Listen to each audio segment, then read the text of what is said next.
party down, location mysterious. Wanna rock this con like my man James Tiberius. Jesse and Marina, they're mad clever like the Negus. Gonna guide you through the scenes, beam from London to Las Vegas. Where to go, how to dress, when to sleep, who to see. Celebs not to miss, Sardis Wong and SMG. Star Trek into awesome, build some memories at last. Set the proper course, the Shore Leave Podcast. Boom.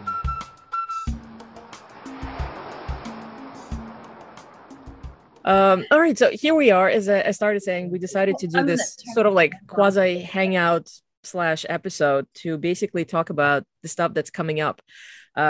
Things are very much up in the air about nearly every aspect of the convention that I can think of, simply because of, well, the current circumstances of an ongoing pandemic.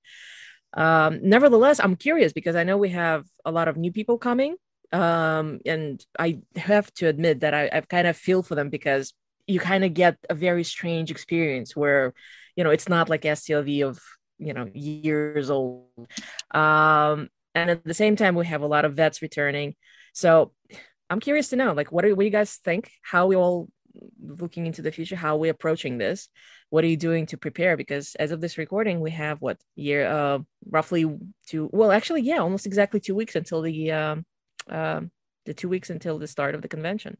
So before we do that, we have, there's 7 of us right now on the recording. Why don't we introduce ourselves? So I am Marina Kravchuk, one of the co-hosts of Shore Leave.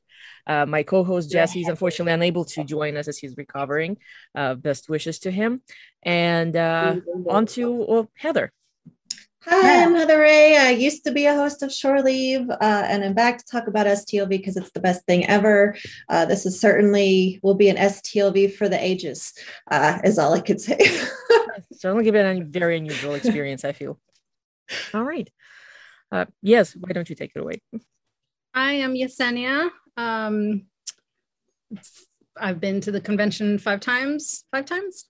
I think so, 5 times. And yeah, it'll be interesting. And Cadet and Mugi, just to let you know, this is being recorded. So if you're not comfortable with that, turn off your camera or just let Marina. Yeah, it's primarily, when it's released, it's going to be an audio version. So don't worry about it. But it went on YouTube also. Yeah. All right. Well, since Mugi and Cadet, that's a great combination. Why don't you introduce yourselves? I'm Mugi. My real name is Carrie. I don't even know if you guys knew that. I think I did. This is Cadet. Her real name is Maddie. I don't even know my child's name. Wow, Maddie. Wow. And we have been watching Star Trek for a long time together. And then we saw that we could become a part of a watch party through Facebook. And so we joined the watch party, and we've been watching it with those folks. And a lot of them are from Los Angeles, away team. So we've gone to some of their Zooms also, and we've been getting to know folks in that group. And so at the very least, we're really excited to meet them in person at STLV. Oh, wonderful. Thank you. All right. Catherine. Pardon me. Yeah, everyone calls me Katie, and this is my first Star Trek convention ever. It's a gift from my husband. We've gone to Vegas almost every year for the past decade for the convention that goes on right before you guys come along or right after you guys come along. One of the hacker people, but we're good guys, I promise. And I'm really, really excited to get out of my house and not answer to mommy. And I've grown up on Star Trek. I couldn't tell you the first time I watched Star Trek. It's kind of been in my life, my whole life. And it's usually been my mom, my sister, and myself who are the Trekkies. And so I'm supposed to bring back a LaForge signed autograph for my sister and anything Voyager for my mom. Oh, that is wonderful. Also, name is Catherine, like Catherine Janeway. Yeah, I'm also, I live in Indiana. I was born and raised here. Oh, that's perfect. But everyone calls me Katie, so I won't answer to Catherine. Sorry. Well, I will. Liz. Hi, I'm I'm in my pajamas and I have no makeup on. So hello. That's all right. I'm also a brand newbie, and I am totally new to all the con stuff because I went to my first con 3 years ago. That was a bucket list item, although Star Trek one always was a bucket list item. And I ended up joining a cosplay group, and oh, you're going to hate this. I'm from Florida. Oh gosh. So I keep joking with everybody that I'm going from the fire into the frying pan. I'm not sure, but I've been a labor and delivery nurse forever. I just retired exactly 2 weeks ago today. And I watched Star Trek with my father when I was a little girl. So I'm old, but I'm actually still kind of isolating because I want to make sure I'm well for everything coming up. I have millions and millions of masks. I've never stopped wearing them, and I am immunized. So I've been following your everything every day. I have to look at the group things on Facebook. I'm so looking forward to meeting you guys. I feel like I know you. You all know lovely little Sally. We actually planned a mother-daughter outfit. But we have all sorts of things planned. And I'm also going on the cruise. And you know some of my friends from the cruise too. So you can see I talk too much. But I'm fascinated. I'm a little bummed because it's like when you go to Disney World, I'm prepared to be ripped off. So I'm a little bummed about the restaurants and everything else. And then, you know, when you get those incentives at work, I got Starbucks ones. So I got those for the hotel. But I feel like I just look at you and you're all celebrities to me. It's really very exciting. You're far too sweet. But it's a wonderful thing. It's like, I sincerely hope that this year seems to be the repeating mantra is like, I'm going just to see my friends or to meet new people. I mean, we'll see how that's going to happen.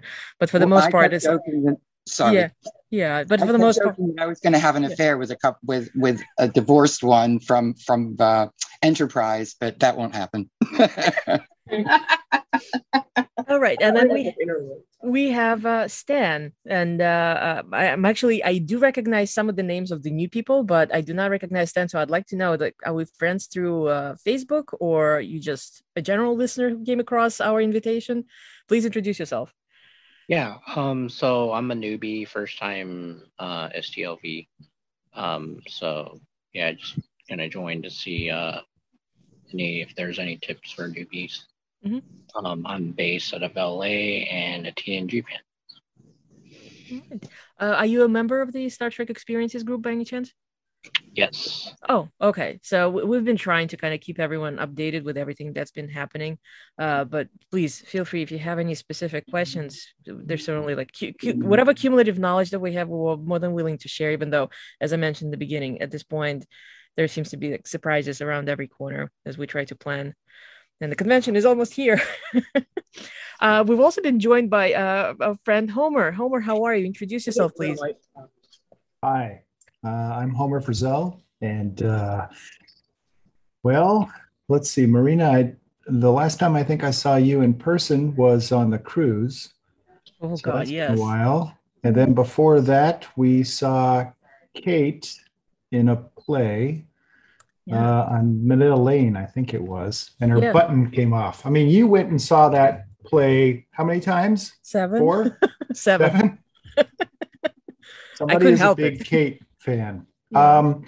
I am just kind of getting into going to conventions, and Shore Leave has helped me to know what to expect, especially the cruise that I went on in 2019 was the first one ever. And so I was checking that out. And then I have aspirations to eventually go to Destination Star Trek in Birmingham.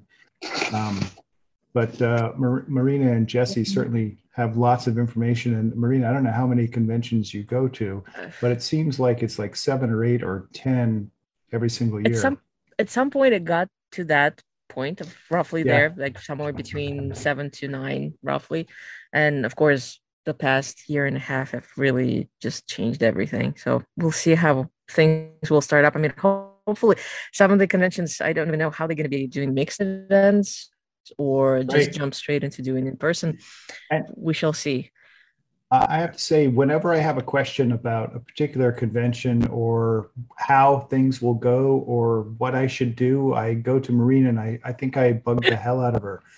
But she's always been nice and gracious No. and tolerant of my questions, and the answers have all been very, very helpful. I joined late, so I don't know. Are there other questions that I should be answering? No, we're just doing sort of basic intro, and as a matter of fact, Okay. we do not have an agenda for this. This is just a free talk. If you want to bring up a specific issue and discuss it, please feel free to jump in. But it's something that I mentioned earlier is that I really do want to get people's sort of input as far as how are you preparing for this experience? Are you trying to imagine possible eventualities, or are you just basically going with the flow, sort of going through the motions? Because I literally found myself, I'm doing exactly the same thing that I've been doing for 10 years as I've been going to Las Vegas. And I had to stop myself because there are certain things where I'm like, well, now we know that there are things that we have maneuvered with the restaurants. I'm bringing like a whole box of masks with me. I was planning to do that regardless, but now that we know that there are requirements, that's certainly something that goes on the list of things to bring with me. So I'm curious to hear, like, how are you preparing yourself for the upcoming convention?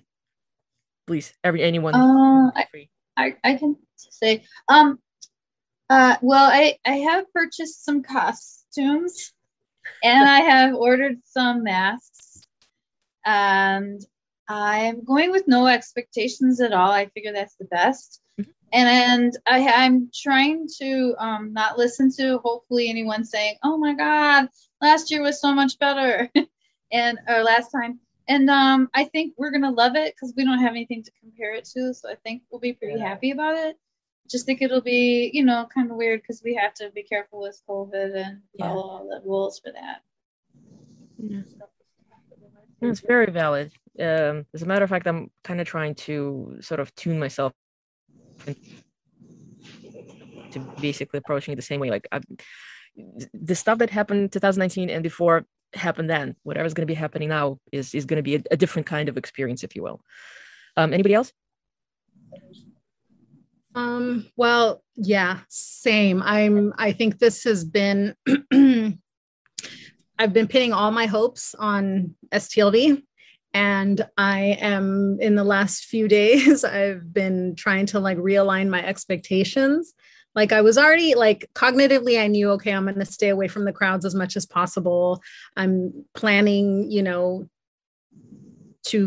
I'm just planning a different kind of experience, but I don't think it really hit me until the picnic that we had on Sunday. LA Away Team has our picnic, our pre-STLV picnic every year, and we just had it on Sunday, and we were all wearing masks and stuff, and I think that's when it started hitting me like how different STLV is going to be, because we're going to be enclosed, and also so many of our friends from overseas won't be there, so that's going to be different. So, and then, well, as of today, now we know that the masquerade will be open until 1 a.m., which seems like so ridiculously early. But anyway, I wasn't going to be hanging out at the masquerade much anyway. So I think it's just now dawning on me like how different it's going to be. And I'm just going to have to, like Mugi said, just, have no expectations. This will be different. And hopefully we'll be able to say in the future, oh, remember that one year, kind of like, oh, remember the one year that the Vegas was infested by grasshoppers. Hopefully we can say that, oh, remember that year where everyone had a pool noodle to keep away from each other. I don't know. Hopefully that'll be it, but like I've been saying, COVID's going to be with us forever, unfortunately. But hopefully next year, if we still have STLV next year, hopefully it'll be a little bit more different. And I think once the workforce, the economy, whatever, once things recover and the restaurants and bars are able to maintain more normal business hours, it'll go back to normal. But I think it'll be different, and I think we're just gonna have to like try to be okay with that. Yeah, I feel like we're gonna be, like once we actually get there, like once we're there in 2 weeks, it's going to be probably like, especially for those who have planned all sorts of gatherings, and we'll touch upon gatherings in a little while, probably going to think on our feet, because you'll have to adjust, well, let's do this thing like what we used to do. And then, oh, we actually can't do that because something will come up. I don't know. So yeah, it's going to be interesting. All right. Well, anybody else, whether you coming back or a new one, Heather, Yeah. Anything, any words from you? I'm going to go with having no expectations, I think is good. That's kind of where I am. And I think that's good advice for someone coming for the first time, or someone coming for, what are we on, Marina, 10th time, 11th time, whatever this convention is. I really don't know what to expect. I would be lying if I said that within the past few days and the mask mandates coming back, I wasn't a bit disappointed, because I really want to see everybody's faces and not have to worry about masks. But I also absolutely will be wearing my mask. I'm a little nervous about the rates of infection going up. And so that's all it's kind of hit me at the last moment, the anxiety of, okay, I don't even know anymore. So normally I'd be planning what meetup I'm going to and what outfit I'm going to wear what day. And this year I'm not doing any of that. I'm just going to go and focus on like seeing my dear close friends and getting to spend real quality time that I never get to because we're always running around. So that's what I'm focused on. And I hope that for any newcomers, we can still be really positive ambassadors for the event and the Star Trek community, and just make the best of whatever the weekend's going to be. Yeah, let's hope so. Anyone else? Marina and Heather, you've already made us newbies feel very, very welcome. Thank you. And as I said, for me, as I said, talkative me, I haven't been away in 3 years. I have isolated because I was a nurse. I'm lucky enough to still have a mom. So I'm isolating now. I have literally been out twice in the last year and a half, and both times we ate outside. One was a surprise party for me last week, and I was even nervous at my own party because some of my peers hadn't been vaccinated. So as I said, I've even bought, and Yesenia, you'll appreciate this because we've texted, and thank you as well for your help. I actually bought N95s, which protect me. People have to realize, and the funny thing is, I have 11, and I haven't seen my kid in 2 years, and I'm actually going to go to Denver first on my way, because if I'm going to do it, as I said, I wasn't able to leave my parents for several years. So I really need a vacation. So I'm just happy to be knowing that you guys are around. And the potential of seeing so many Star Trek people, wow, it's very exciting. So people are still excited. I am nervous, but it is what it is. But as long as we respect each other, and being Trekkies, I think we will. That's it. Indeed. We have a new person who joined us. Hi, Gregor. How are you? Would you mind introducing yourself briefly? Good evening or good night. It's very late here. It's almost midnight here. So yeah, I'm Gregor. I've been to STLV a few times. Unfortunately, I'm not going this year, but I was quite keen to join this. This is going to be the closest I can get to it. This year, and if you haven't guessed by the accent, I'm from Scotland. That is the one thing that certainly is a big loss this year, is the fact that pretty much none of the international cadre that normally comes, the folks from UK and Ireland and Germany and then Australia, pretty much. I know a couple of folks from, I think they were both from Great Britain, and they dropped out. Something changed, or this or that, and so it's all going to be just not even our friends from north of the border. Canadians for the most part are not coming either. So it's a bit of a sad state of things, and unfortunately that's where we are at the moment. So speaking of actually events, I found myself looking over of all the various fan gatherings that have come up in the groups. Shockingly, we have almost as many as on the normal year. Like these people are planning a breakfast, and here's going to be a pool party, and here we're doing another thing with fan geeks, and it's wonderful. And I'm sure a lot of people will be somewhat taken aback because normally you think about conventions, whatever comes up in the schedule, that's what the convention is all about. But still, we have plenty. So it's nice to see that people are actually looking forward to just seeing each other and spending time together, aside from all the convention activities.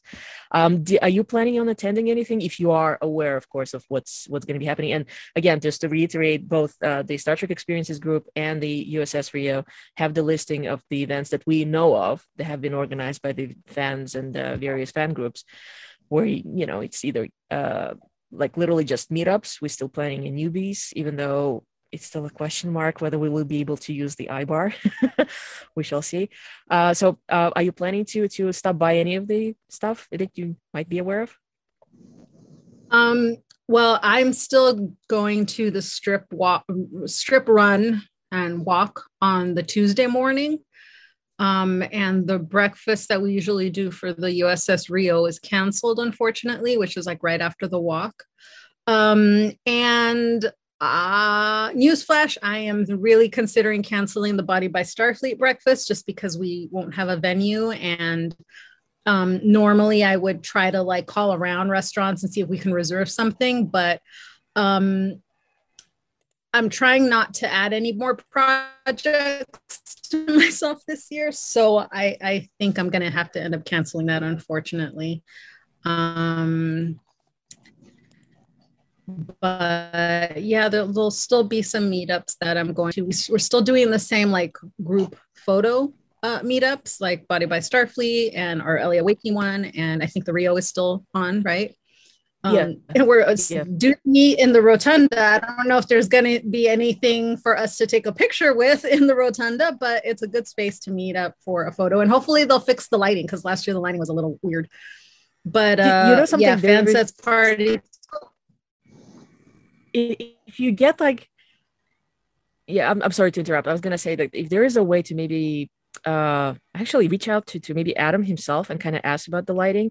We had a photo taken with Phantom Battalion Group, which is a small fan group that used to center around the smaller Chicago convention that Creation used to have. And we had a photo because finally we got enough members attending the Star Trek Las Vegas. And I think one of them kind of reached out and said, is it possible to turn up the lights for like literally we need 5 minutes to take a photo? And they did. So I'm curious if that can be done when we're doing other photo ops. Photos with the other groups. Let's see. We do have... Fan Geeks Party certainly has to be mentioned because it has become a fixture over the previous 3 years. I mean, before the pandemic, 3 years. It's usually a lot of fun. I do not know if any tickets are remaining. Perhaps something else, like a couple extras, will be available during the convention. Trek Geeks usually have, Trek Geeks Podcast Network usually has a table. So that might be a good point to kind of stop by and find out. But obviously, again, because of the circumstances, there is a limit to how many people can be attending the officially set events in this fashion. Anybody else? I thought I seen a post on the Facebook page earlier about from Creation. Someone had posted an update from Creation regarding what was open, and I thought it looked to me, having a quick look at it, like most places were open. They are, but there is a limitation. Some of them are open later than normal, so they don't have morning or early afternoon hours. It's only like starting 4 p.m., 5 p.m. in the afternoon. Some have limited the weeks, so they're not open the entire week. They would be like Thursday through Sunday or something like that. Overall, we still have. I don't think anything of the usual fan favorites. Nobody closed down. I think Guy Fieri is temporarily closed, but the hotel, I think, is hoping to open them by the time convention comes. So there's still, I mean, let's face it, we still have 2 weeks to go. Anything can change. But there is certain way we'll have to maneuver. I mean, I normally load up on snacks, And thankfully now we know that there is a brand new Walgreens that's built across the way from Rio. So my recommendation, if you have spend a little bit of time just doing plain shopping, even though it's vacation, but pick up, snacks, bananas, yogurts or something, because it will save the headache in the morning when you're not sure where to go to eat. And you will, who knows, maybe we will find ourselves in a situation where, oh, everything is closed around breakfast time. You don't want to rush to the street to find something else and then rush back when the convention is about to start. Any other, I don't know, comments on the topic of the fan gatherings? I hope to go to things. The newbie and solo traveler meetup, which is supposed to be at iBar, is still just pending location. Like, we're still planning on having it. So we will just update that event, I guess, once we know what's going on. I also have tickets for the Fan Geeks party. And yeah, I feel like this is a very play it by ear year. And without so many of our friends, like, a lot of fan planned events won't be happening, which means that maybe more people will get to attend some of the other events for the first time, which is great. Like, I try to find the silver lining anywhere I can. But it's hard. It's hard to know, like, what I'm going to want to do and what time is going to be. Like, are we going to have lots of downtime and need to plan things? Do I need to bring, like, all my Star Trek to watch in the room? Like, there's just a lot of unknown right now. And the thing is, it's a funny thing. I was thinking about it. Right now, it sort of became a thing that we have this many fan events after hours, or sometimes during the hours, and all the photo ops and everything that usually happens during the convention time. But realistically, you go back, say, 6-7 years ago, it was a little bit more muted, and everybody was pretty much concentrating on what the convention was offering. So we still have, if you look at the descriptions of the science panels and the presentations and other things like birthday celebrations that they're planning for this year it's 100th birthday of Gene Roddenberry, 90th birthday of William Shatner. So we still have plenty to look forward to at the convention itself. Is there anything in particular that you're looking for? I know we've had the whole slew of cancellations and additions for the actors for various reasons, primarily, so far from what I can see, professional reasons. But still, I'm curious to know, like, are you coming because there's this one name that makes your heart beat strong and you really want to meet that actor? Or do you just want the all-inclusive everything everything in the convention? I'll say my number one had been Mulgrew, but It doesn't look like she's going to be there. So my top one is Jeffrey Combs. No, he's wonderful. I always loved Andorians in the original series, and when he was the Andorian of the Enterprise series, that first time he showed up, and I was like, "Oh, it's Jeffrey Combs!" Yes, and that was it. People are like, "I don't know if I like Enterprise." I love Enterprise. I don't know if you. I'm also very, very excited about the chance to possibly see him, meet him. Is it you? Yeah. I don't know yet. Hold on. We still have, let's see, at this point, I lost count because there have been several editions earlier today, but we're still somewhere in the 112 range, I think, guests, which is a lot. I can't really think of any other convention that has that many guests. And in this case, we're talking Trek-specific ones. I'm looking forward to meeting those who I've never seen in Las Vegas. So the fact that they have folks, especially from the new productions, I am really, really looking forward to meeting Oded Fair, because I love him since The Mummy, and I'm very, very excited. And the fact that they just announced Shori Agudaslu is just made me nearly scream. Yeah. So I super excited. I can't tell you. It's going to be whatever the limitations. We can guess at how they're gonna handle photo ops, for instance, because supposedly even with the mask mandate, the photo ops, I'm assuming they're talking about the professional photo ops. Based on what I've seen, the most recent conventions, there was one in Texas, they seem to be employing that plexiglass thing, which literally it's I think some people think that it's like an enclosure, but it's just a sheet of plexiglass in between the two, the you and the guest. So if the photographer knows what they're doing, and let's face it, Chris is wonderful. Chris is the photographer who works for Creation. I'm sure he'll figure out how to take a picture that you only maybe can make out the line in between. And he's got to make sure not to dance this year, because otherwise he's going to be taking a picture of the plexiglass. So I hope he brings a tripod this year. I know it's not his style, but the year to make sure that he stays still. Use a tripod.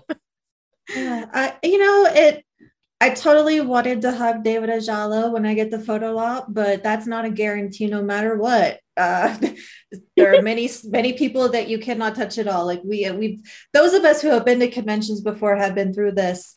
And I totally get that it's disappointing not to have that. I don't know, at this point with this mask mandate in place and cases on the rise, I think that it's important to keep your masks on. I don't know that we're going to have an option where we can take the mask off, maybe with the plexiglass, but even if there was like no plexiglass, that'll be up to the actors with what they want to do. And so I think that, well, yes, some of them may have that, not all of them will. Like we don't know.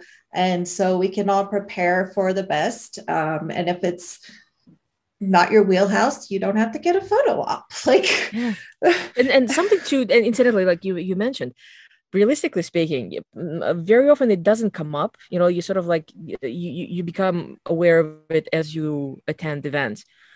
It never hurts to ask what limitations a specific guest has. Sometimes certain guests are very upfront, so ahead of time there will be a handler who will be saying there is no touching, or there is no handshakes, or please do not put your hands around that person.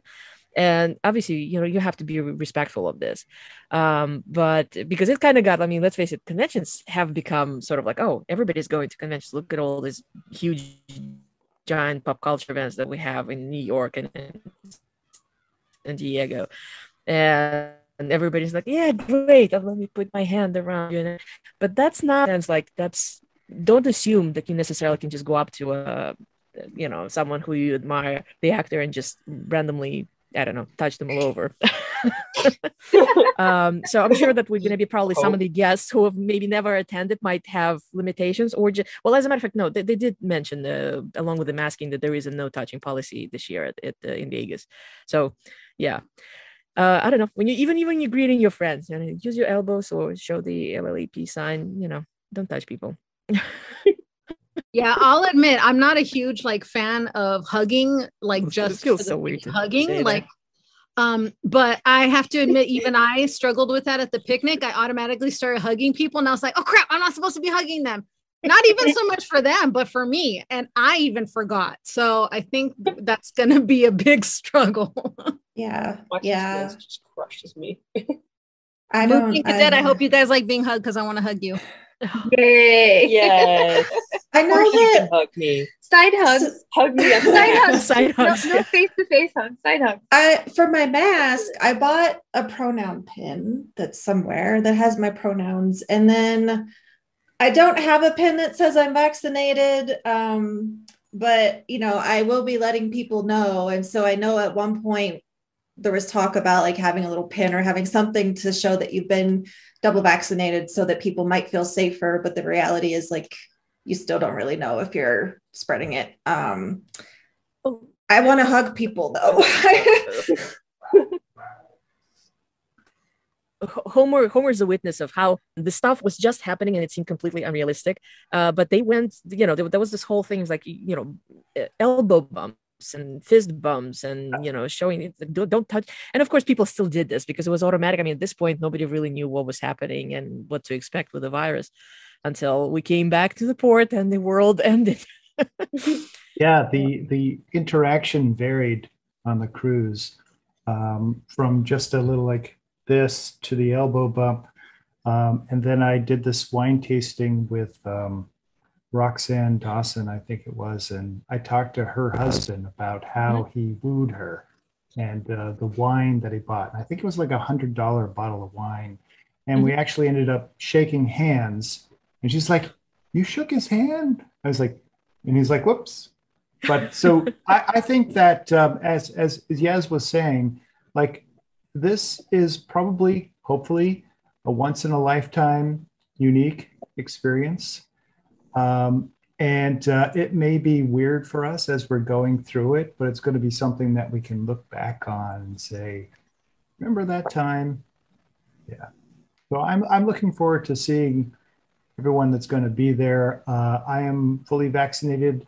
I am up for hugging, but understand if people don't want to go there. Yeah, absolutely. Well, let's see. Who else? Anybody else?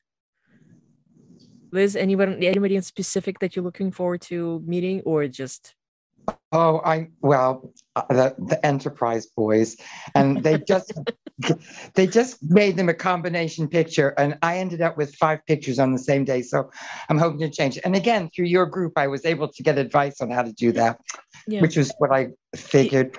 I just everybody. I also became friendly with Ron right before he left Florida. Unfortunately, we never got to meet up. And he's given me a lot of good advice. And I listened to his advice on the ticket. I scored 4th row copper. So I do want to do, because it's new to me, and because, as I said, I am new to cons, I do want to go to a lot of the presentations that you guys know all the old stories. I don't know the stories. So I'm really looking forward to that. But having 4th row is really very exciting. Yeah. I love the fact that we finally started to get a little bit of variety in terms of guests. I mean, certainly it helped because the fandom, the franchise became, refreshed with new blood with all the new productions. But yeah, I can't. Between Oded and Shore is just, for me, that's like mind blown. I don't think we've ever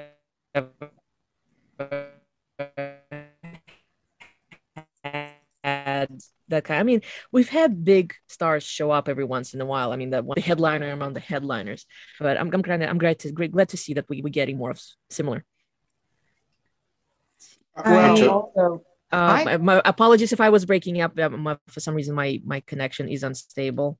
Let me see if I can fix up things here. Yeah, go ahead. No, I keep joking that I figure these new ones will be around for a while. So I've got the oldies.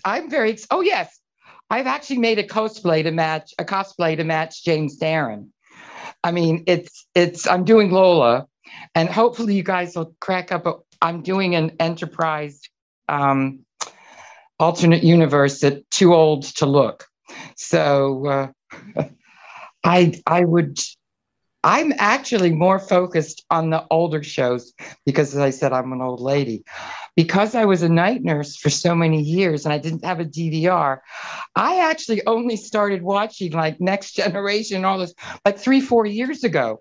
So the last time I was in Las Vegas, they had the exhibit at the Hilton, and I didn't even get most of it. I was just focused on the original series, but I'm one of those Deep Space Nine people. That's it. Don't get me started talking. Penny Johnson Gerald. Oh, yes. That is someone that I am looking forward to seeing. That is this her first time at STLV, or did she come? I don't believe so. Certainly not in the last. Well, definitely not in the last 12 years. Yeah. So it is exciting because right now I loved her in Castle and well, I mean, aside from the obvious Deep Space Nine, so it's going to be interesting. I'm always curious. I'm like, people who come for whom that's the first guest experience. I'd love to hear their perspective. Like, so how was it for you? But of course, this year it's doubly weird because we're in the middle of a pandemic. I think though, like this is actually a great year to go as your first year, because assuming that most of the people on the guest list still come, there's going to be such a great opportunity to have quality time with the people who are at their tables, at least. A lot of these actors are at their table in the vendor's room, and you can just walk up and start up a conversation. It's nice if you buy an autograph or something, but that's something that you don't really always get at STLV or bigger conventions. And given that creation is a very specific breed of convention. The new official events are going to be very different. And so I kind of think this is a great year to take the opportunity to talk to people. I can't kick myself enough for not talking to Erin and Renee. And now they're gone. And you don't know. And I think this year has really driven that home. And for me, just making sure that I spend that time to connect. And like, I don't know how many of you have watched the Mama Nana visitor Instagram. Yeah. But like what she's been sharing there has just been profound and so needed during this pandemic. I think it's important that we say thanks for what everyone has done for us as well. So I think it's going to be a good opportunity for that. And it'll give newcomers, a chance to not have to rush around and to really get to talk to people. So I'm happy for that. Yeah. I apologize.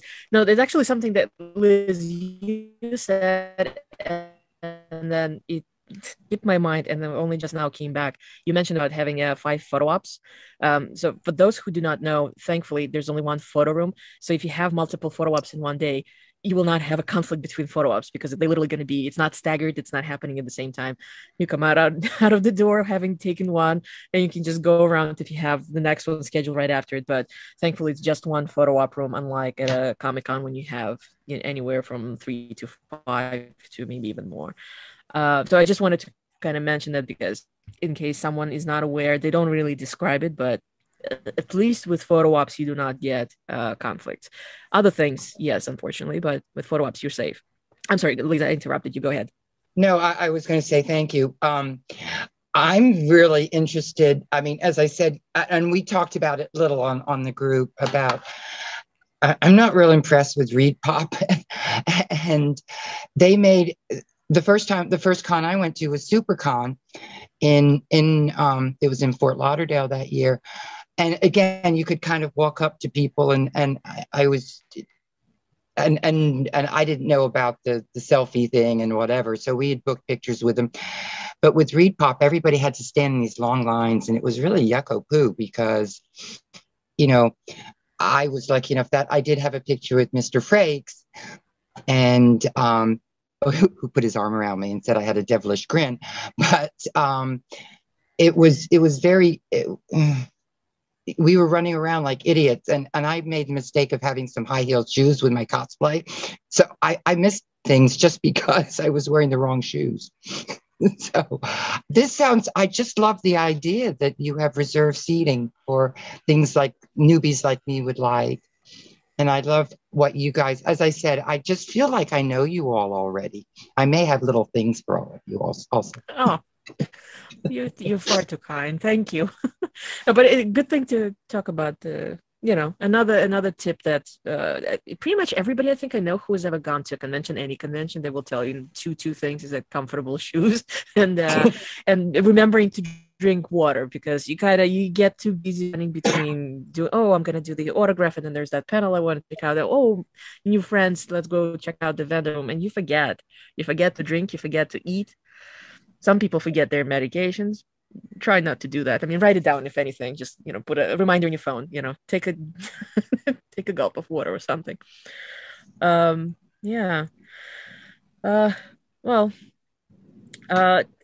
Something else I wanted to ask, because I'm actually curious again how differently people are doing this. Usually by this time, a lot of people have purchased autographs and photo ops, and thankfully we don't have to pay for the panels, but the usual stuff. And this year, has anybody pre-purchased anything, or are you waiting until you get to the to the actual convention facilities and buy the tickets there?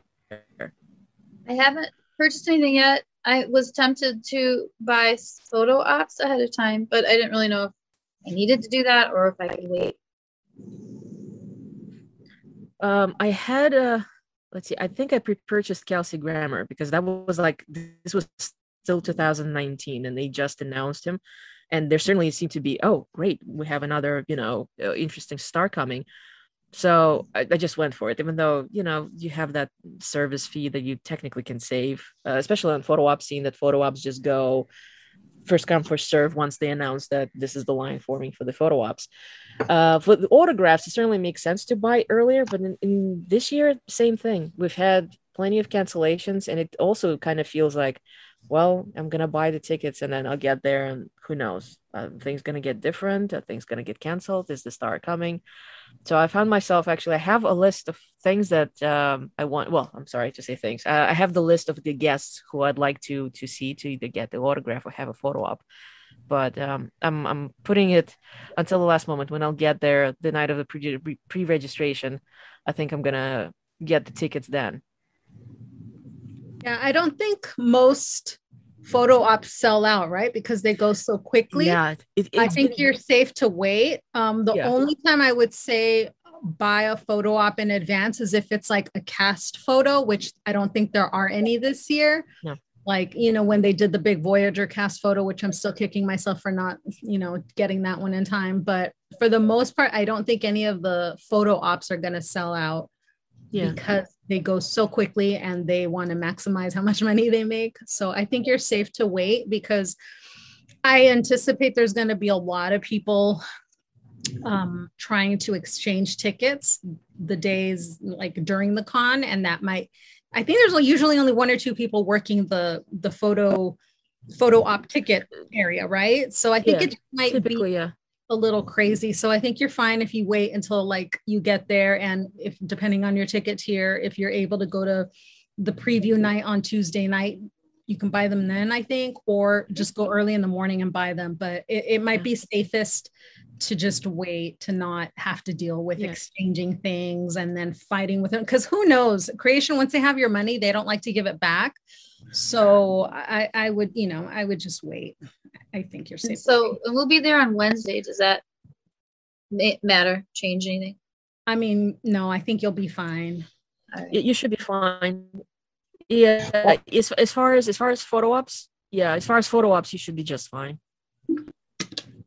Are they there on Tuesday night? Sorry, are they there on Tuesday night? Yes. Yeah, when the night of pre-registration, I'm sorry if I'm breaking up again. For some reason the connection is unstable today. But yeah, they right outside where the photo op room is, and it's literally, so it's a table standing right in the middle of a corridor. You will see it quite clearly. So you can come up and you can purchase all your tickets right there during pre-registration night. Same thing for the autographs. And the funny thing is, the autograph table is actually inside the vendor room. So whereas with photo ops, I suppose at some point they stop looking at who's going through the corridor, so anyone can purchase the photo ops unless they change it. I mean, I think the security lines kind of vary from year to year, but the autographs, only those who are pre-registering can get it inside the vendor room. So you can only get the autograph tickets on the pre-registration night if you are an entire weekend attendee, regardless of your tier, whether it's all 5 general admission or all the way up to the gold. So I have my little technically, people who know me know I create spreadsheets. I leave for spreadsheets. So I created my little list, and that's what I'm gonna do. We'll pre-register, and then hopefully, those people that I really wanted to meet will not cancel until then, and I'll get my tickets then. The thing with the autographs, something that I mentioned, but I did not really explain it, especially if you've never seen it. The way the autographs work at STLV is they go by numbers. So if you pre-purchase, your PDF will have a number, and they will call out, like PDF tickets 1 through 50. And then you join the line, and that's the guests who are a la carte. So you have to purchase a ticket for them. The ones who are signing in the vendor room, they have their own table. You just show up whenever you want to. If the guest is there, they sign at their own time, and then you just directly communicate with them. But the ones who are ticketed, they go by numbers, and then after they're done with PDFs, it's the physical tickets that are bought at the door. Go next, same deal by numbers. Stan, I saw you had your hand up. Did you have a question? Oh no, I just thanking you for giving the tips there. the Mhm. autograph. Oh, well, absolutely. Um, and again, if there's anything specific that you have a question, I mean, at least based on our prior year's experience, hopefully that will help. Something else I mentioned vendor room. It's going to be interesting to see how different the vendor room is going to be this year.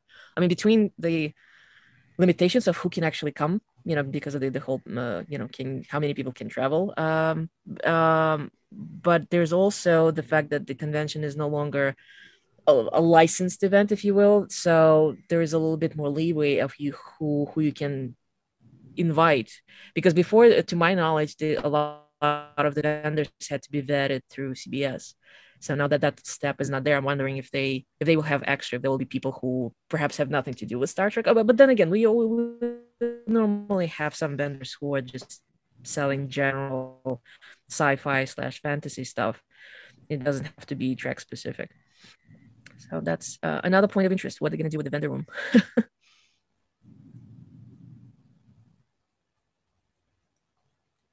Yeah, I think we talked about this on one of the previous shows, but yeah, people that have said that before it was a licensed convention, that there were some bootleg things.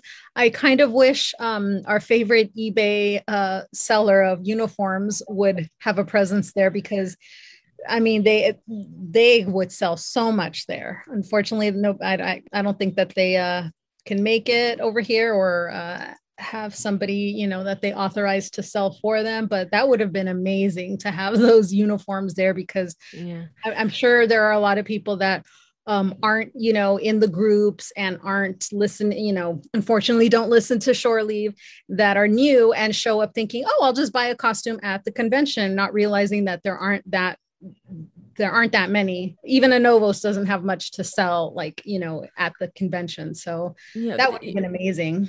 Intergalactic normally brings, but then again, it's the earlier you are in the week, the more selection they have.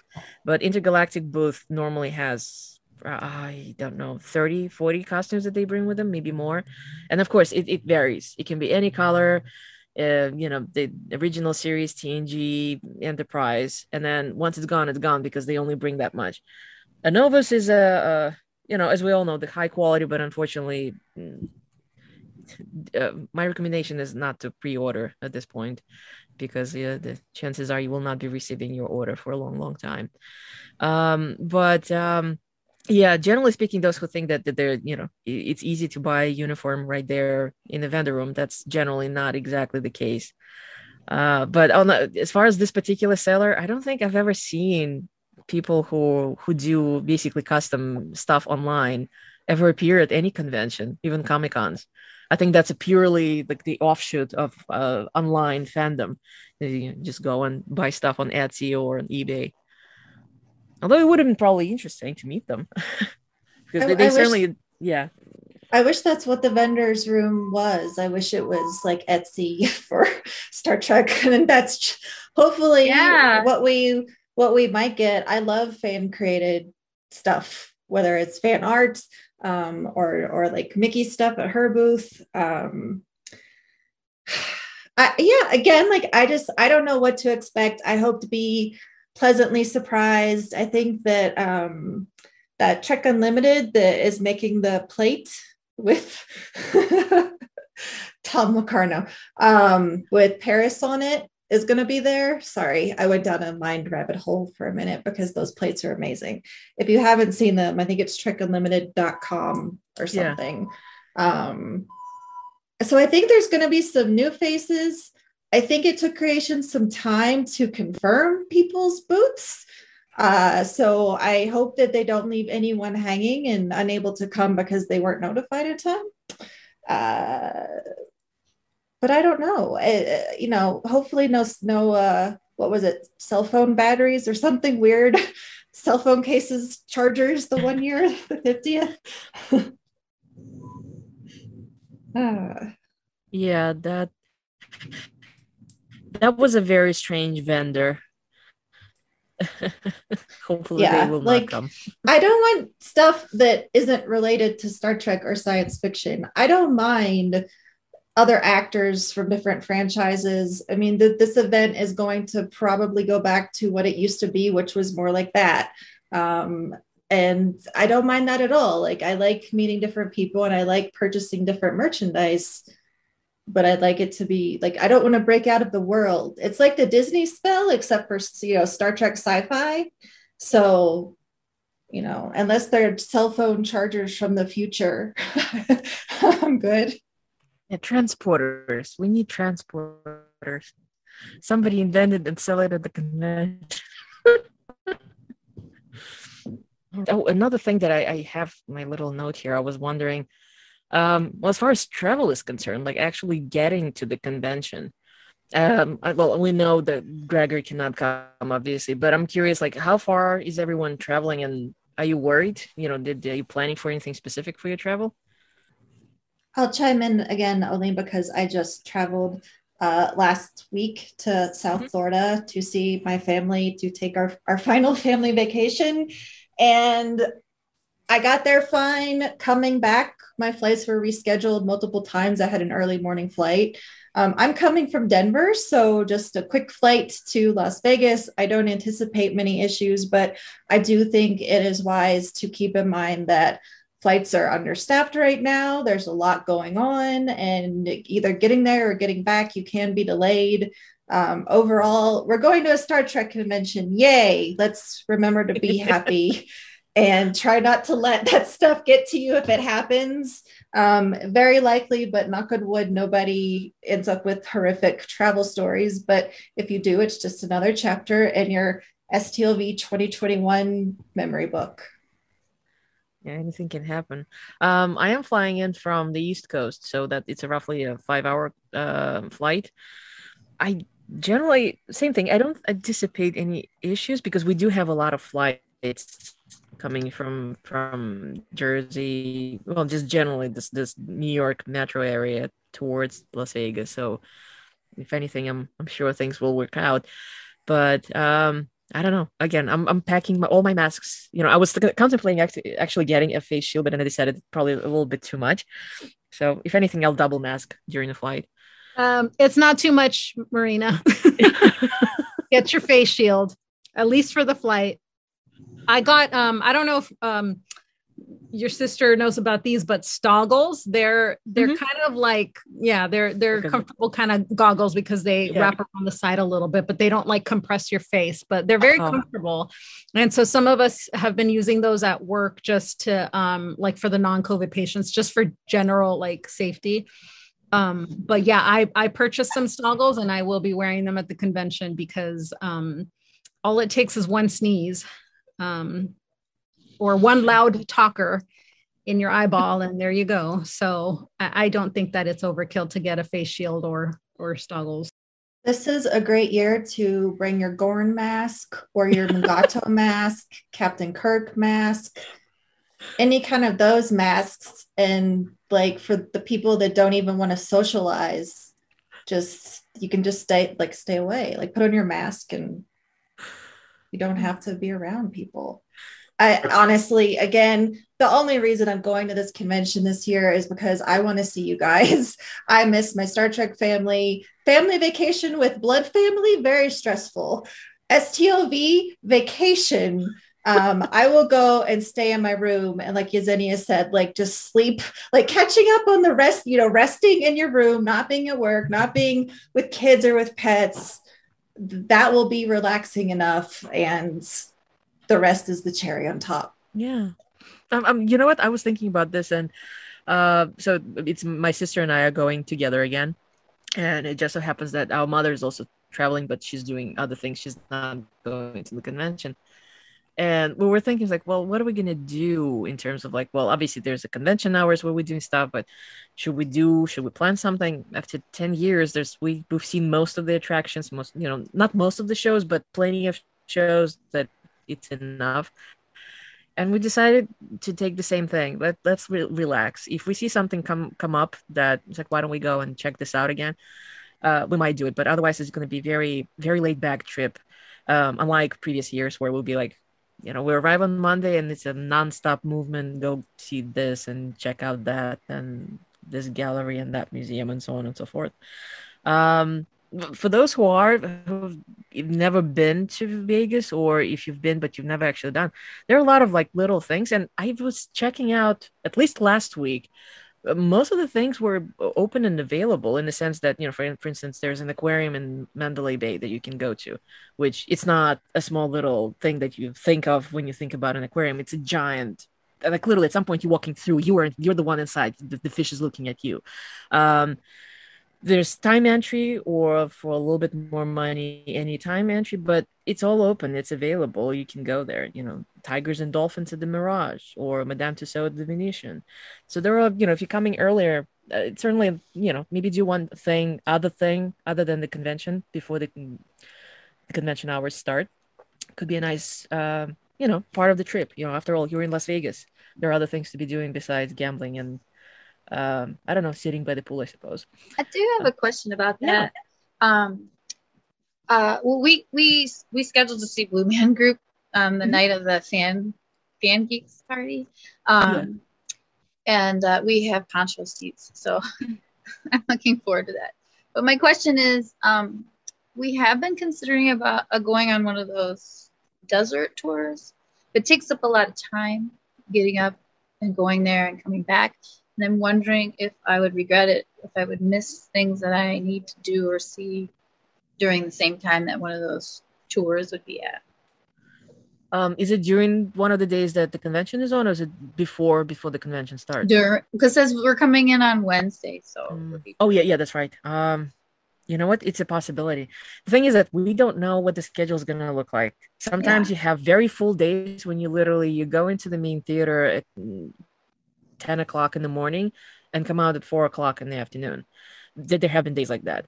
On the other hand, it could be, a very, very empty Wednesday that starts on, I don't know, 1 p.m. And then you look at it and you realize, okay, it's a show that great, fantastic, but it's not one of my favorites. I can safely miss this. I don't have any photo ops. Then of course you could do it. Unfortunately, we're not going to know what the schedule is like until hopefully sometime next week. Because they normally, it could be somewhere within a week before the convention start. The closest it's ever been was, I remember there was one year when for some reason they were running late, and my sister and I were already in Vegas with the laptop, because again, I have to have my spreadsheets, and I was basically sitting down in the hotel room, scrolling through the online schedule and putting together the stuff that I was interested in. Hopefully that's not going to be the case this year. I think they probably will deliver it by, like I said, maybe in a week, by next weekend. Yeah, I wish I could say something more definitive. It all depends. Like, it could be a really empty day when it's like, yeah, don't stay at the convention, go do something else with the, in the city. But we won't know until we have the schedule. I'll just play it by ear then. Yeah, I've been trying to plan like the shows specifically after hours, which again is a bit tricky because there have been occasions when autographing would run late, especially if it's someone signing for the golds. There is roughly 500 or 600 people with gold tickets. Not everyone gets. Some people actually miss their stuff and never use their complimentary tickets. So to go through first their signing and then the PDF tickets by number and then the physical tickets by number, that can take hours, literally. The longest line I've ever been, I think, was Walter Koenig for, close to 3 hours, because he was signing for the golds that particular year. But having said that, if show and you find yourself in a situation like this, reach out to whoever's handling the autographing, which normally is Miss Valerie, who's awesome. And then, the staff will try to accommodate you and push you to the front somehow, because if you have to rush out and take a taxi to the strip because you have a show to attend, it certainly is is an issue. But they try to help out with that sort of thing. Let's see what else. Well, it's going to be another thing. I don't know how many. Is anybody else doing gold this year? Or are you doing copper and less? I have gold. My husband got it for me. So. Oh, that's lovely. So we hopefully will bump into each other at least at the gold dinner. That's traditionally Thursday of the week. And it's been different in the past years. One year was very successful. The other year was frankly not. But you know, it's going to be an interesting thing. I think they have Ben Vereen announced as the entertainment, but usually it's just literally just a giant, you know, you have round tables and sitting probably about 8 to 10 people. Everybody gets together. That's actually a very nice opportunity to just randomly meet people, sit down with someone at the table and just start talking. So that's going to be interesting to check out and see how what they're going to offer this year. I'm hoping that's something nice. Do they still have the gold dinner in the Voodoo Lounge? No, they moved the gold dinner is it 3 years ago?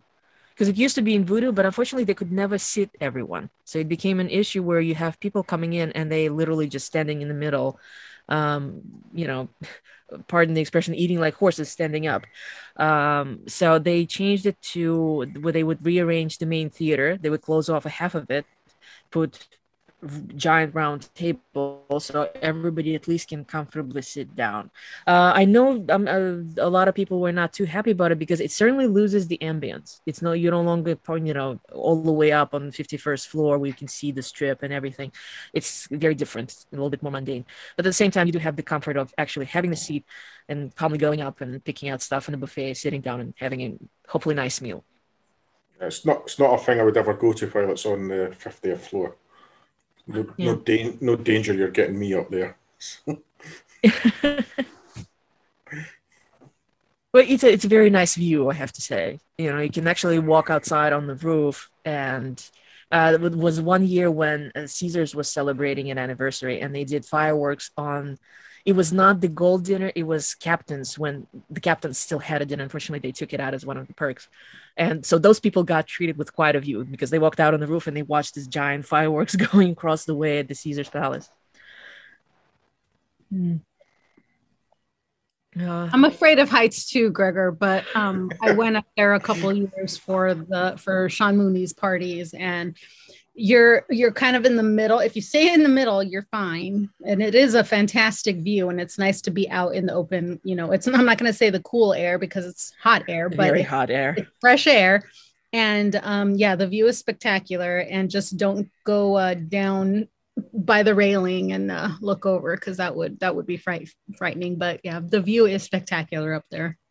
No, it's going to be quite a busy Thursday because we do have, so the Golds have the gold dinner, but with that, there's also some of the fan events, which, well, I'm calling the fan events. I mean, there's actually a charity event that's organized by Cool Water Productions, and they will have Discovery cast present, and it was like raffle and some free drinks, I think. So I'm horribly tempted to do that because it sounds very exciting, and Janet Kidder is going to be there, who I'm also very excited about meeting. She plays the main villain in the 3rd season of Discovery. Ali Ingman is organizing a trivia party, and it's all Thursday, and I suspect that there are a couple of others that might be also Thursday events. So it's going to be a very tricky evening to kind of figure out, okay, can I dedicate like an hour here, an hour there, or is it just going to be running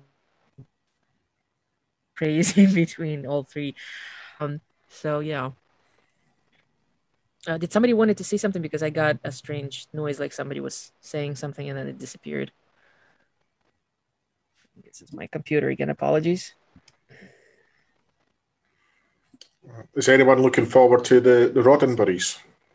Yes. They're doing a free cabaret on Wednesday night for those who don't know. And that should be a lot of fun because they're a fun band. And they actually are the house band this year. As they were supposed to be originally for 2020. I still don't know where the location. I'm not sure if they announced. Is it going to be at the former Quarks, which is now called Jimmy's Place? I presume it's some location where you have at least some sort of raised stage, because obviously as a music group, they need a way to set up. I don't think they've said where it's going to be.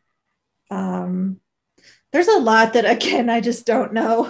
Like the last episode that we did, we talked a little bit about like the props that we're used to seeing and how that may change.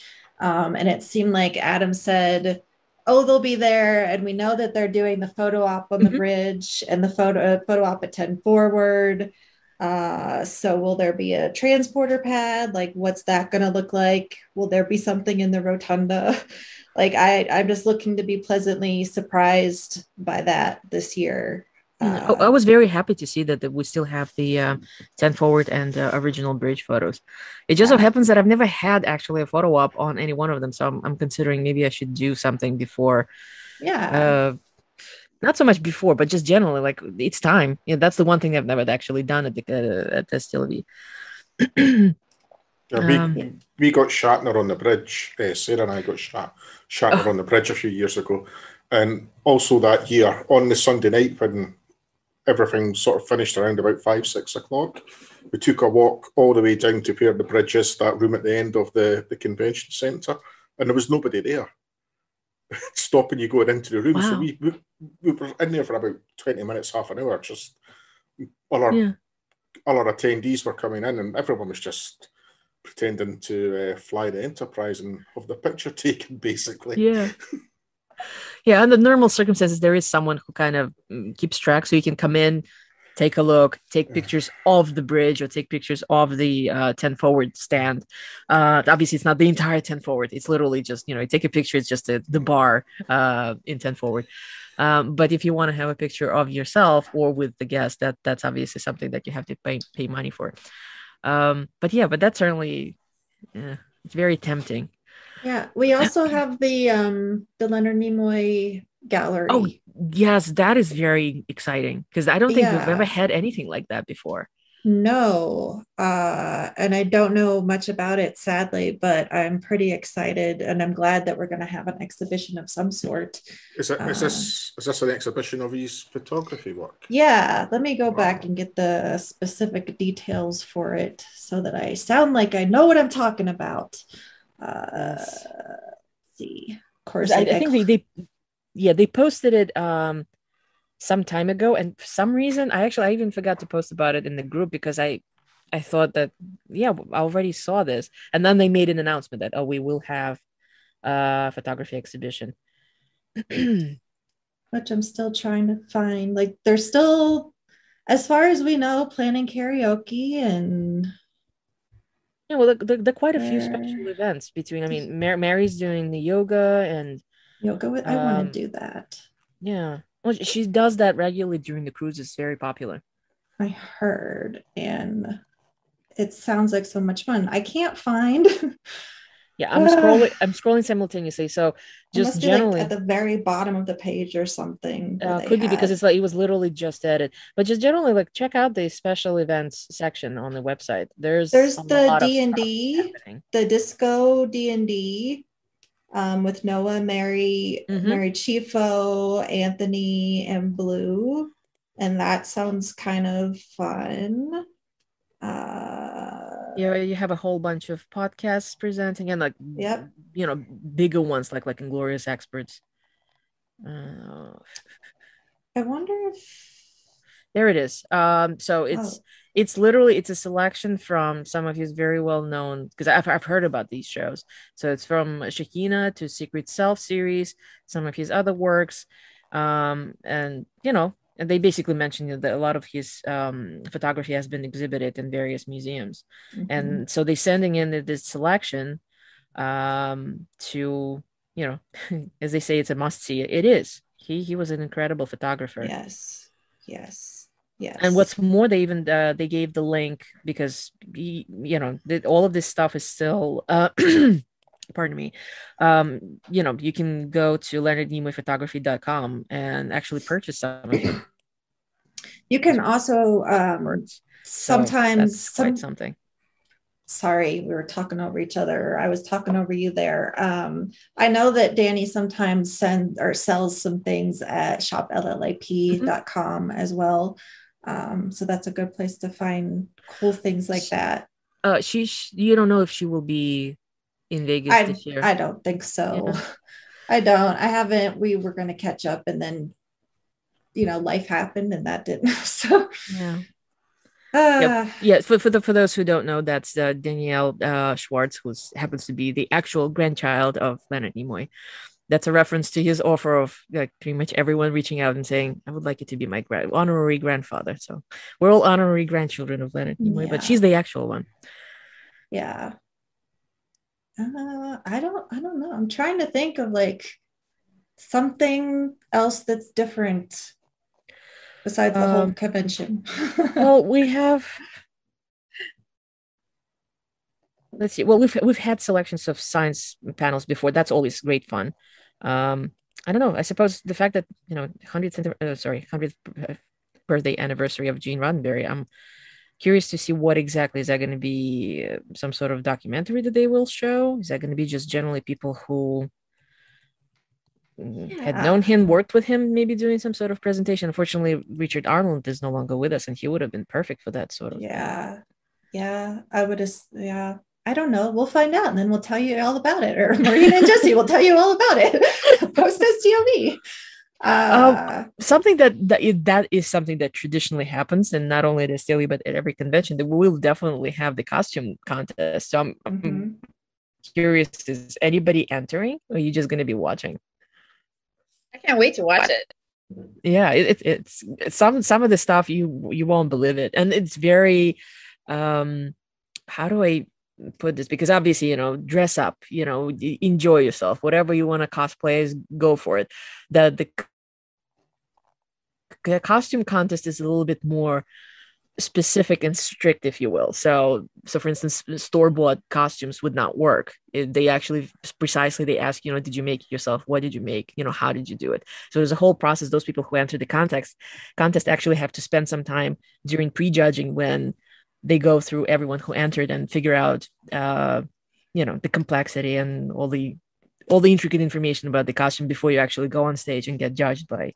And we've had some amazing judges. I mean, including Michael Westmore several years actually. So that's interesting to observe because, my goodness, some of the costumes is just incredible fantasy, and incredible skill of actually making it happen. People who have made their own props and their own prosthetics and amazing sewing skills, I have to say. Yeah, I thought, hey, I'm gonna just do some disco leather cosplay and leather jacket, lots of black, and that's not gonna happen. I'm still just gonna be casual, like t-shirt jeans this year. Sadly, I do not have anything for the craft swap. I'm so sorry, but I still want to like creep on the craft swap. But I think we have some rules this year, Yesenia, don't we? Oops, sorry. Rules on the craft swap. Well, we haven't announced them yet, but we were going to try to do a numbered system to kind of cut down on the swarm that ends up happening. So what we were thinking was assigning everybody a number, putting a sticker on them, a little sticker on their clothes or uniform, whatever, and then having that number correspond to their one item or their assortment of items if they have variations on the table. And then we would spread out a little bit more, and then that way exchange one-on-one with people instead of all swarming the table is what we were thinking. And yes, we put it up for not that we had already decided to do. We just haven't announced it yet. But we put up for vote whether we were going to do slots or not. And the overwhelming majority wanted to keep it like kind of like a free for all kind of thing. So it's still going to be 5 p.m. Whoever wants to show up can show up. It's about, I want to say I counted 36 people last time. I mean, at the last count, there are around 36 people that are confirmed to be participating. So you can come one day or come all. We are eliminating Sunday because in the past, Sunday was typically just a few stragglers, kind of just trying to get rid of whatever leftovers they had. So we didn't find that, it was worth us trying to get to the space and time. And so anyway, we eliminated Sunday. It'll be Wednesday, Thursday, Friday, Saturday, 5 p.m. in Jimmy's place, and show up when you can. Yay. and it's going to be still probably about 15, 20 minutes long, I would think. So, for anybody that's listening and you. I'm not really sure what it is. Oh, okay. So swap, sorry. Craft swap is just we just get together at 5 p.m. at Jimmy's place, it's called now. And we exchange things that we've made. Most people have like handcrafted something, and the skill range, it varies. Like some people, one of our big popular items one year, and Rodney, shout out to Rodney, he thought like, I'm not crafty, what am I going to do? Everybody loved his item. He basically printed out like Star Trek symbols on paper, cut it out, and then glued it to one of those, what are they called? Boogie, you would know. It's like a thick popsicle stick. Yeah. So they were fans. So many of us are perimenopausal and found those fans. So his item was so popular, he had to go print and make more. That's how popular it was. So you can be a new crafter or a very experienced crafter. Some people crochet things and knit things and sew things.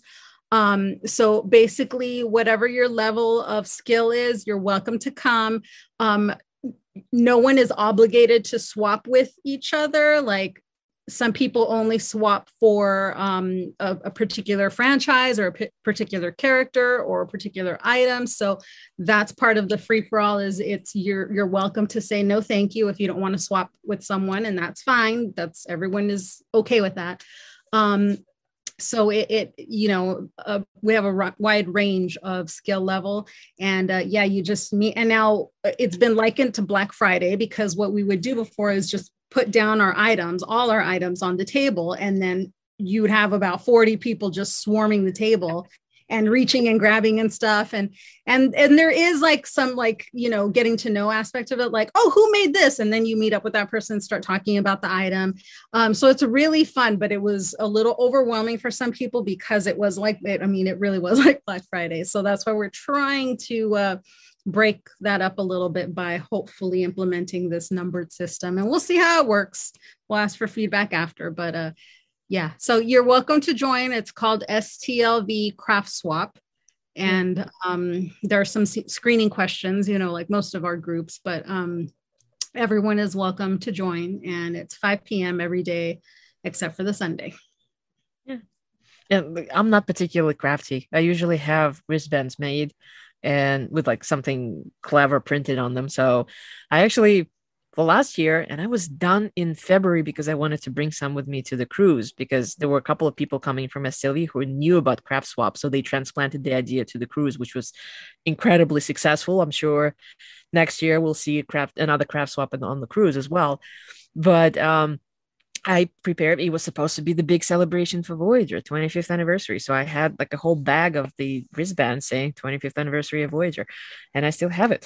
So I figured, you know what, we technically still continue celebrating. DST's promising a Voyager celebration that should have happened last year. So I'm bringing it. I don't see any reason why we can't have, Voyager wristbands going around. We'll see.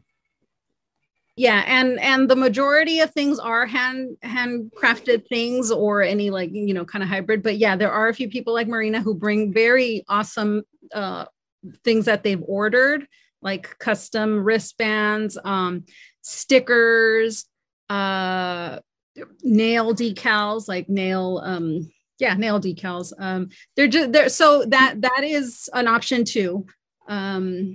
Marina can help me out there. I know there are some other things that people order. I did the pins. Pins have been very popular. Yeah. Especially especially speaking of the year with the grasshopper. Kelly Williams made the pins that have the image of a grasshopper wearing a red shirt.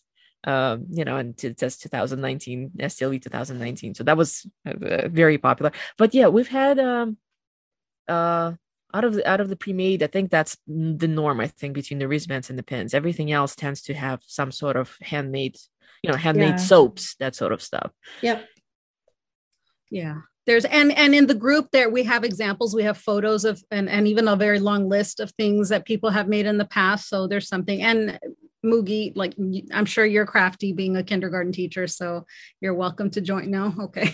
Well, anyone is welcome to pick out the group. And between now and the time we're going to be there, I don't think that it's going to happen. But my daughter, she made a really cool poster, and I keep telling her we should print it on shirts. or printed on stickers or something. So postcards. Some people have done that. Some people have created art and then had their artwork printed up on postcards, and that's something that's, you know, that might be cool. We could do that before we come. Mm-hmm. Oh, which reminds me, I'm flying to Las Vegas a week early because I'm driving to Ridgecrest to visit my dad and my family. So I'll have one more week at least closer to Las Vegas to kind of prepare for things and know what's coming up or going on. So maybe we can work on that while we're there. Yeah. That'd be fun. Do I have to join the group first yes. on Facebook? Okay. Yes, it's called STLV Craft Swap. Yeah. Okay. And if any listeners are interested on the cruise one, it's not a group, but it's an event, I think, within the cruise group, and it's called Intergalactic Craft Swap, right? Yep. Yeah. So that's different because we recently had a really funny situation in which I was talking about Craft Swap and somebody else was like asking questions. I'm like, it didn't make sense. Turns out she thought we were talking about the cruise. So I had to like make sure that everybody knew, no, they're two separate events. Yeah. But it's wonderful. I have to say, I was very impressed. I wish we had a slightly maybe larger space. They used the ship's library for that. But it's the same thing. There were so many. Yeah, some people had pre-made things, but they were custom, so specific. It either said cruise on it or it had Star Trek on it somewhere. But other things were just amazing. A lot of, hand-sewn things, like sleep masks, for example. So it's just fun. And I think I can't remember, Yesenia, do you remember what year we started doing this more or less? Like this is a very organized way we're doing it, because I remember there were years when people would literally, just out of sheer excitement, they would bring stuff, like handmade soaps, and there would be like a table next to one of the theaters, and they would just dump the stuff so people can just take them, just like for people to have fun, not because necessarily like, oh, let's organize an actual craft swap. We've only had this for maybe about 5 years, right? Oh, well, the actual group, I think it's been 3 years. No, 3 years, even less. Yeah. But before that, people just kind of swapped in line and stuff. Like it was, people always just would bring little things in and give them away in line and things. And then I think either my first or second year, it was a little bit more casual, like, oh, I'm making stuff. Who wants to meet up? Come find me at in my chair or my seat. Oh, I'm at Quarks right now. Who wants to meet? So it was very, very loose, loosey goosey. But then there were a lot of misconnections because of that, and so I think Heather made it into like an event, and Heather was the one that came up with the 5 o'clock standing date, come if you can kind of idea. I don't remember this. Don't remember. No, you did. I remember, because I remember thinking like, oh, that's good. That does not sound organized at all. And I only say that because I've actually run craft swaps in the past, because I was a scrapbooker, and our craft swaps, or they're like card swaps or layout swaps, they're very, very, you almost kind of have to audition in order to get into them. And it was super, super regimented. Like you had to commit and you had to send these 10 cards, like super, super. And there were consequences if anybody messed up. And so this is so much better because it's just very, you're not committed to show up.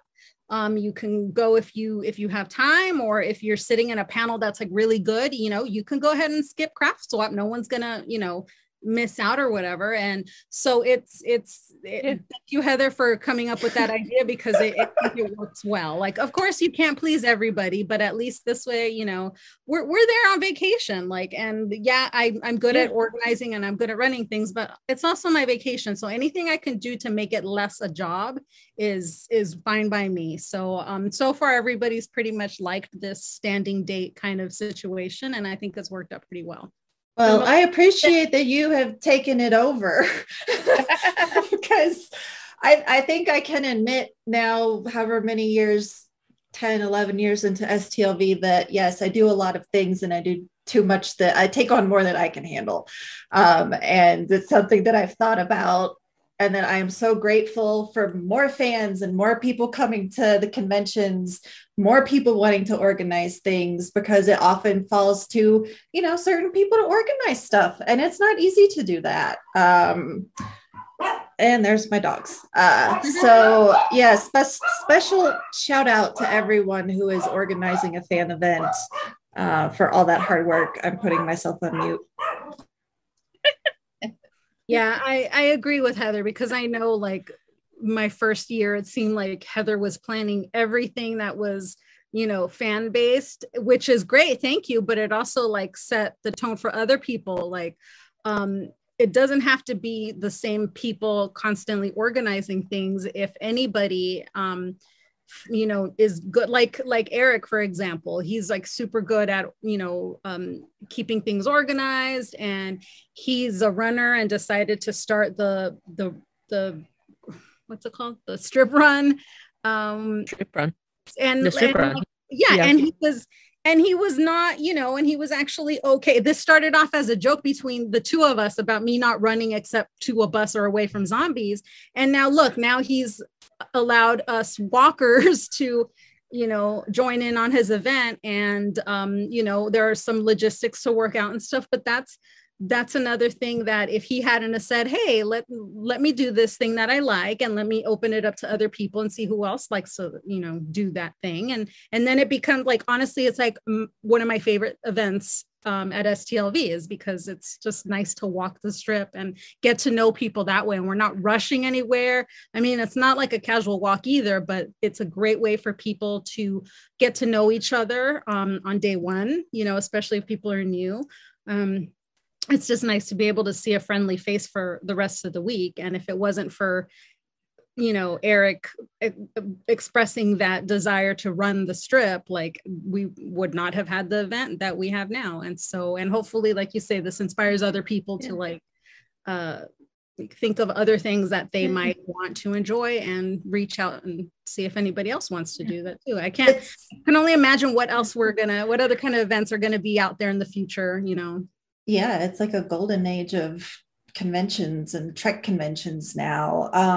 I just wanted to do one last little shout out here for Allie, who Marina already mentioned earlier, Allie Ingman, for organizing the no substance party, as we're calling it, because that is something that people have asked for forever and ever and ever. And it's really hard because of the way that the Rio is set up to have events like this. This is not at the Rio, it's about 3 minutes away. But I don't drink anymore. I actually don't think I'll mind being around the bars with less people if that's the case. And hey, we go to bed at 1. Just kidding. But it takes a person to step up and say, I'm going to organize this. And as much as, we all want to add stuff, at least those of us that go every year, like I think there are a lot of us that like to give back to our family and like to do these things. But again, it really takes that commitment from people to do it. And that's just something that I appreciate so much, because now we get to have a party like that. And I'm not running it, like someone else is. And it's just great. And I hope that more stuff like this comes in future years, whether it's STLV or official convention or Dragon Con. I said to myself, if for some reason this convention gets canceled, I'm just going to go to Vegas. Like, I know, like, not if it's bad, understand me, but like, if STLV turned into something that I no longer wanted to attend, and the same thing happens with the official convention, because it's a very different event, I just want to go have a weekend with my Trekkie friends. So like, how do I organize that? And then we're back to, that kind of thing. But similar to your LA away team, like you have that little group of people that now that we eventually will get to see each other again, you get to do that. Here in Colorado, we don't really have that. New York, Marina, you guys have an away team. Those are really cool things. And I think that, there's usually not celebrities at away team meetups, but at least you get that infusion of being with your people, so to speak. And that is really what I need after all of this last year and a half is just to be with everyone, because it's the people that make the convention for me. And so, sorry, I went on a spiel about how much I love you guys. You're welcome.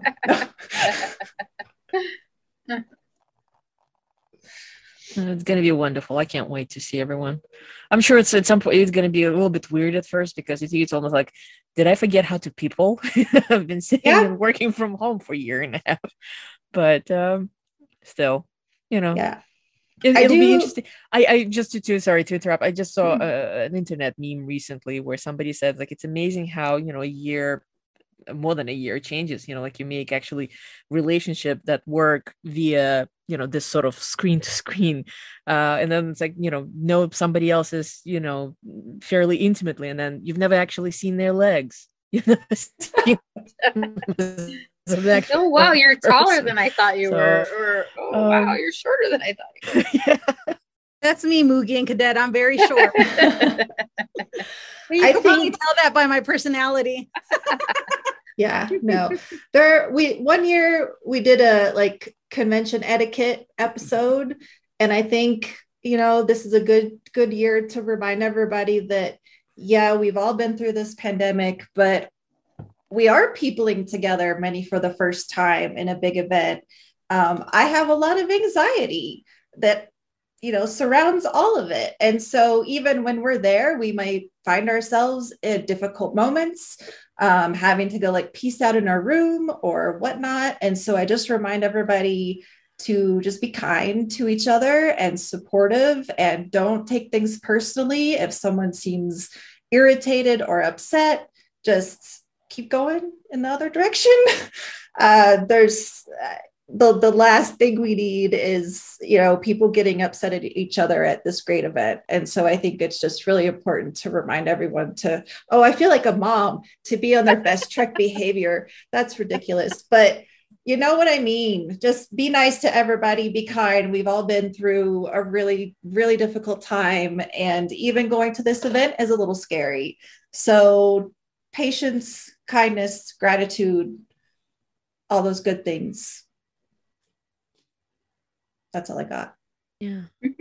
Well, we covered quite a range of a little bit of everything at the convention, but I'm actually wondering, those who are first timers, do you have any specific questions about some of the experiences? Because a lot of the stuff is like it's already ingrained here. We've been doing this for many years, so I don't really think about it as like, oh, that could be an interesting, unusual thing. How do you do something?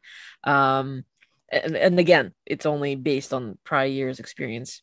Perhaps there will be new rules, protocols, procedures, who knows. But anything specific you'd like to ask? I feel like I'm going to be playing it by ear as we go, because it is going to be different. So I guess I'm curious then, what is a like real-time line of communication? I'm pretty sure I can count on Yes if I need to text her and ask her a question. But like in general, is there like a way to find real-time information, I guess? During the normally our group is moderated. Rio is not moderated, so you can actually post there at any time. But for the duration of the convention week, we shut off the moderation. So pretty much because a lot of people are at the convention and will be sharing, I'm sure. On the normal year, there's actually a lot of sharing going on. So whatever's going on, people will be commenting and posting pictures and doing this. Sometimes you actually get, speaking of real life stuff, if you do have an autographing that is taking up a long time, people will normally say, can you, if it is a gold signer, can you please post which number they're at or which row they're doing? And people will be doing that real time right there in the group. So I think these two groups are probably our greatest resource as far as STLV is concerned at this point. So whatever comes up, if you have a question, please post. Somebody will answer. Yeah. Well, we've kind of been doing that and just letting everything through instead of having just Marina or just Jesse get to the question first, which they're still really good at doing. We're just kind of letting everybody help each other. And some questions that, you may have seen in past years, we're letting through because we're all still learning. And it's good to make friends. I know that you will meet myself, Marina, Ron, maybe Azenia, we'll see at the newbies event. We will be there. I think I could speak for myself in that I'm not going to give people my phone number, but like if you see me in the hallway, don't be afraid to say hi. If you have a question or need help, it's okay to approach me. I'm a safe person. I think what I might do is take a picture of like myself with my mask, and maybe we have like a thread every day for the group that we're like, this is me, or something. And that way people will recognize me. I have tattoos, but they may be covered because it's cold. So with the mask on, I think that's probably what I'll end up doing. And then it's a tricky thing this year, because in previous years we would normally be like a recommendation, which is yes, would normally post like, please put your real picture as your profile so people can recognize, can put the face with the name, and then you meet the people all this time. It's kind of tricky this year because we don't have that, and we haven't done the name badges again because this year is just weird. There's been not exactly something that made sense to organize, fewer people coming and all that. So I don't know. I actually am going to use my badge. Oh, sorry, Nina. Any suggestions? Yes, I have one. So I mean, obviously not everybody has these, but I'm going to use my badge from a few years ago that Jeff had made for being a friend of the show, just because it has my name very clearly and in a bigger font, so that people can either see it and go, oh, I know Yez, or if people meet me or, and can't pronounce my name because they usually can't, then I could just like hold it up and,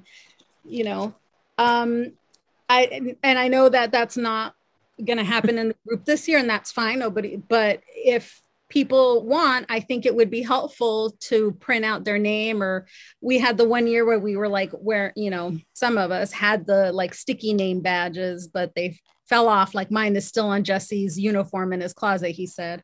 I think, and now I know some people don't like them, and that's fine, but I find it very useful to be able to see somebody's name written. I just remember it much easier than if they tell me.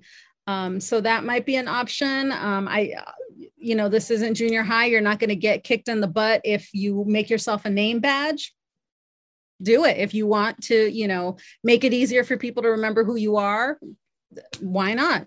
Or don't, but it's certainly an option, I think. So, and I just find it helpful because my name is so tricky for people. We will have name tags at the newbie and solo travelers event. Lambda Quadrant is being kind enough to provide those. So no matter where we end up gathering for that, there will be name tags, but it might just be like a sticky name tag and not any kind of like fancy thing.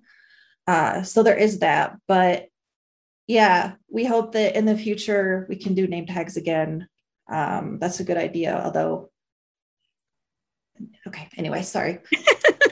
I like mine has my actual last name, which I don't like using anymore. Although everybody at STLV knows who I am, so.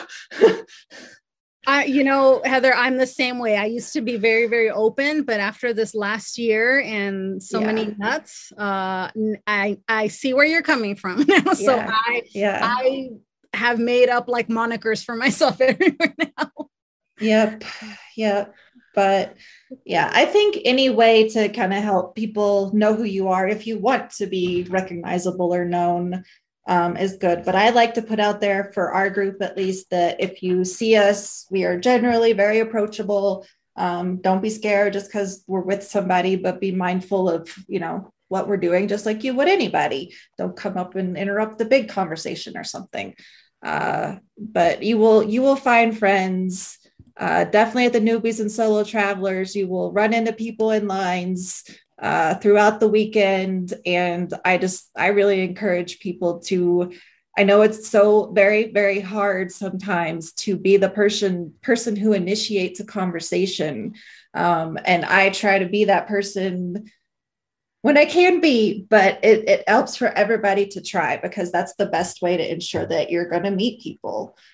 So most of us are very, very friendly. I can't wait to meet Liz, because I'm good at talking in the beginning, but I'm not so good at keeping it going. So I can't wait to meet Liz. Oh, that's very sweet. I put myself on mute for a while because I was being texted by a friend. Um, I'm in the beginning, I'm polite, but once you get to know me, as you're getting to know me, I don't shut up. Just tell me to shut up, Liz. I've heard that my whole life. But I'm very excited. I'm like, as I said, I'm just texting with a friend who is still working as a nurse, and she's like, oh God, she was telling me how terrible it is again. And I'm like, we're supposed to go and see another friend this weekend. And we're like, maybe we won't go because we have to protect Liz so she can still go to Vegas. That is so kind. And actually, Heather, I'm coming to Denver I gather you're from Denver. I have never been to Denver before, and I'm coming to see my kid. So because it's on the way. You love it. Well, it's kind of hot here right now, but it's hot everywhere. So and it's okay. kind I'm from Florida. hazy. Well, hey, my parents are too, and it was 110 degrees with the heat index when I was there. It was not fun. But yeah, Denver's great. Feel free to reach out if you need ideas on stuff to do or anything. Richard he's been there for a couple of years. Okay. So some of the things we've canceled because of the proximity. To like not going down the mine. I don't want to be that close to people. But, I'm on Red Rocks and things like that. We're going to do. But I told him I don't really care about him and his girlfriend. I haven't met my granddogs yet. You sound like my mom. So yeah, Wednesday in Pugsley. I'm looking forward to meeting them. Oh, how cute! That is so sweet. Yeah, so I'm very excited. Because of before COVID and taking care of blah blah blah blah blah. I haven't seen my son for 2 years, so this is very exciting. Yeah. So it was on the way. That's just exciting. Yeah. So no matter what, I'm going to have a great time. I am a lazy lump right now because, as I said, I'm still isolating. I'm not working. I'm catching up all the programs so that I can, sound half intelligent.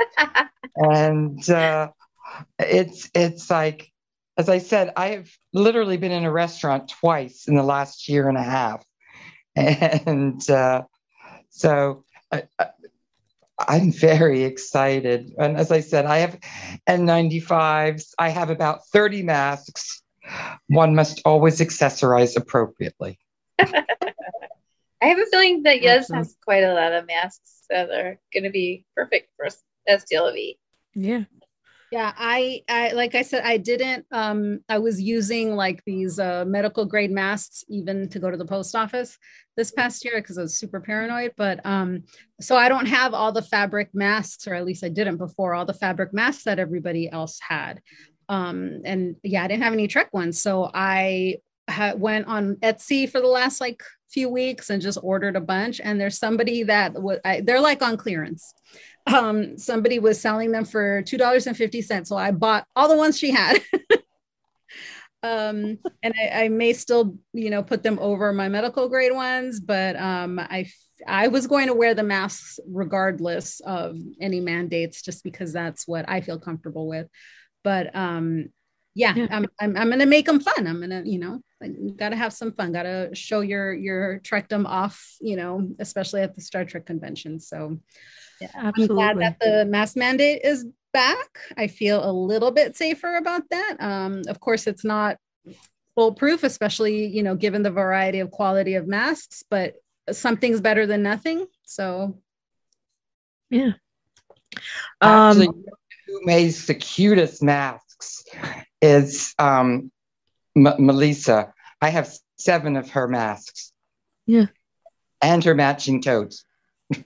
You'll recognize me. I'll be so easy. It'll be my Gertie Gravel voice and my because I'm a delinquent, and you'll also recognize me because everything will match. Everything will match. That's why I can't do the craft swap, because I just don't have enough room.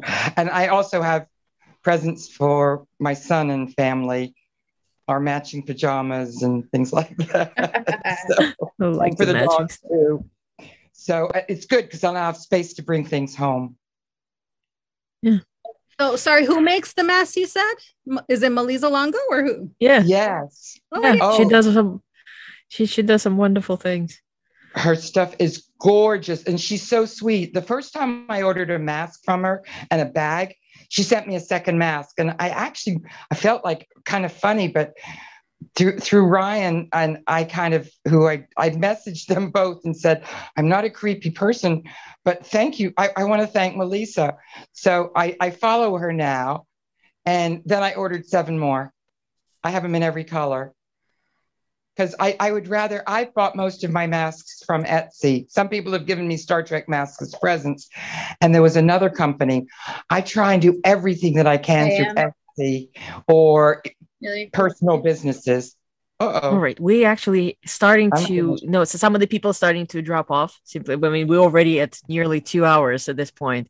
So oh goodness. I'm just trying to think, like, is there any particular topic we haven't spoken about, touched upon? Because we covered pretty much everything. We can wrap up and well, in 2 weeks we'll be seeing each other. Well, I'm sorry, Greg, except for you. And then, but we'll. I promise.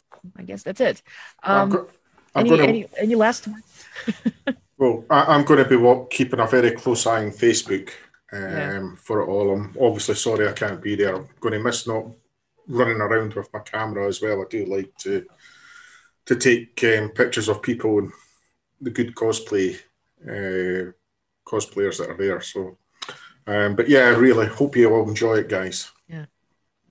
Thank you very much. And I sincerely hope that next year, granted, we're going to be at a different location temporarily with Vegas Convention, but I'm really hopeful that we'll all see each other. Very quickly, since DST is still on the books for this year in November, are you planning to go there? I have my hotel booked. I'm in the Ibis across from the XL arena. I haven't booked my tickets yet. I'm not that confident. Yeah. The way things are going, but if it goes ahead, I'll be there.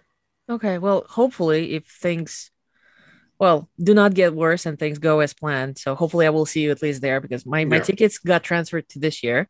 Yeah, and so I'm hoping to be there, but we shall see. There's still plenty of time until November. All right. Any last words, comments, anything before we wrap up? Just everybody's excited for the con, I'm sure. Yeah, looking forward to seeing you in person. That was going to be wonderful. That's the best part. I think that's the motto of this convention. Just go and see people. Yeah. All right. Well, you said it's like a family reunion, and we're 2 years overdue. So yeah, it's going to be very much overdue. Yeah. At the very least, even if the convention gets canceled, a lot of us are still going, and it'll be a nice, relaxed family vacation, family reunion, I should say. Yeah. Well, all right. Thank you, everyone who joined us. Thank you. It's been wonderful. I hope between general chatter, you got something useful out of this conversation as well. And again, those who are listening who are not Star Trek Convention Experiences and USS Rio STLV group, please join in, ask questions, and keep on tracking, everyone.